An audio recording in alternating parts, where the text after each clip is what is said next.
ঝালকাঠি সরকারি বালক উচ্চ বিদ্যালয়ে মাঠের জনসভায় কথা বলেন বিএনপি নেতা অ্যাডভোকেট মোহাম্মদ জয়নুল আবেদিন। জাতীয় নির্বাচনের আগে স্থানীয় সরকার নির্বাচন করার চেষ্টা করবেন না, সরকারকে উদ্দেশ্য করে এ কথা বলেছেন বিএনপির vice president advocate Mohammad Joynul Abedin. Jhalokathi সরকারি বালক উচ্চ বিদ্যালয় মাঠে শনিবার দুপুরে বিএনপির এক জনসভায় এ কথা বলেন তিনি।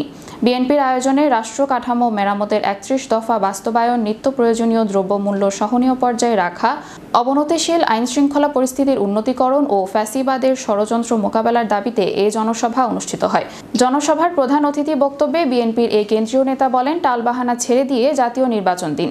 জাতীয় নির্বাচনের আগে স্থানীয় সরকার নির্বাচন করার চেষ্টা করবেন না, দিলে জনগণ তা মেনে নেবে না। দয়া করে আপনারা জাতীয় নির্বাচনের ব্যবস্থা করুন। এতে প্রধান বক্তা ছিলেন কেন্দ্রীয় বিএনপির ধর্ম বিষয়ক সম্পাদক মোহাম্মদ রফিকুল ইসলাম জামাল। বিশেষ অতিথি ছিলেন কেন্দ্রীয় বিএনপির সহ সাংগঠনিক সম্পাদক আকন কুদ্দুসুর রহমান, মোহাম্মদ মাহবুবুল হক নানু, কেন্দ্রীয় বিএনপির সদস্য মোহাম্মদ হায়দার আলী লেলিন, জিবা আমিনা আল গাজী। জনসভায় সভাপতিত্ব করেন জেলা বিএনপির আহ্বায়ক অ্যাডভোকেট মোহাম্মদ সৈয়দ হোসেন এবং অনুষ্ঠান সঞ্চালনা করেন জেলা বিএনপির সদস্য সচিব অ্যাডভোকেট শাহাদাত হোসেন।